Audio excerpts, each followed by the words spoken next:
So I'm on TradingView, search for moving average ribbon, and add it twice, because this setup uses two separate EMA ribbons to build one very clean strategy. The first ribbon will give us the main trend direction, and the second ribbon will help us catch the pullback and the exact entry.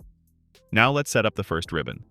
Open the settings, you can do that from here, and remove one of the moving averages, because for this ribbon we only need 3 lines.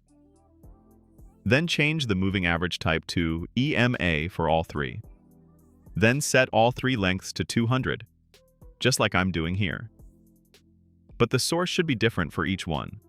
The first EMA should be based on high, the second should be based on close, and the third should be based on low. After these changes are done, open the Style section and change all 3 colors to green. And also, increase the line thickness so the channel becomes easy to see. That's it. These 3 EMAs create the green channel, and this channel is what we will use to identify the bigger trend and possible trend changes. Now the second moving average ribbon settings. So open the settings of the second one. Again, change the type to EMA. This time we need 4 lines. Set the first 2 EMAs to length 5. One should be based on high, and the other should be based on low. Change both of them to white. Then set the third and fourth EMAs to length 13. Again, one should be based on high and the other on low. Change both of them to orange. Then increase the thickness of all 4 lines so they are easy to track. This you can do from the Styles tab. Now you have 2 smaller channels on the chart. The area between the orange lines is the orange channel, and the area between the white lines is the white channel. So now the full structure is very simple. The green channel is for the bigger trend. The orange and white channels are for short-term momentum and pullback timing.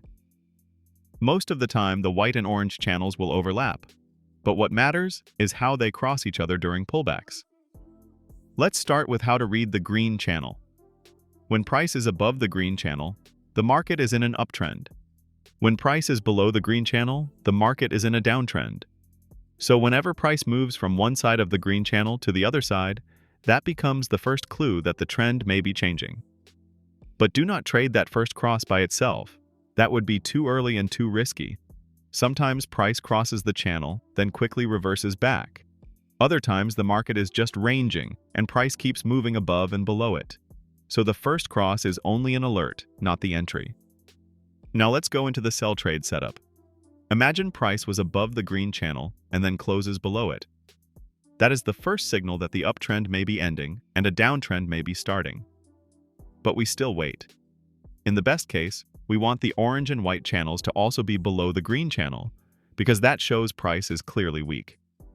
But even if that does not happen perfectly, the next step is the most important one, and that is the pullback.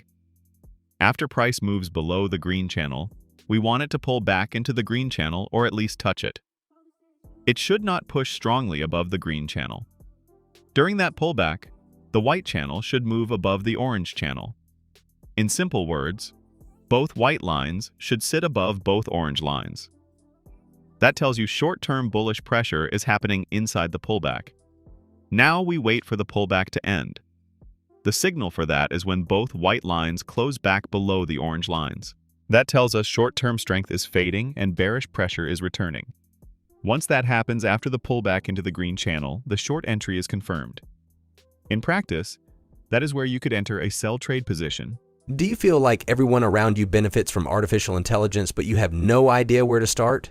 Don't wait any longer. Start today. Our free trading bot is simple to use, powered by artificial intelligence, and can earn you up to 1% profit every single day. Over 500 members have already joined. Click the link below now to get free access. This is your chance to harness the power of AI and take a step toward a financial boost. Place the stop loss above the pullback or above the green channel if it is still reasonably close, and target a 1-to-2 risk-to-reward ratio. Now let's go through a buy trade setup. This is the same logic in reverse. Imagine price was below the green channel and then closes above it. That is the first clue that the downtrend may be ending and an uptrend may be starting. But again, we do not buy the first breakout. We wait for more structure. In the best case, we want the orange and white channels to also be above the green channel because that shows strength is building. But the most important thing again is the pullback. After price moves above the green channel, we want it to come back and touch the green channel or move slightly inside it. It should not break strongly below the green channel. During that pullback, the white channel should move below the orange channel. In simple words, both white lines should be below both orange lines.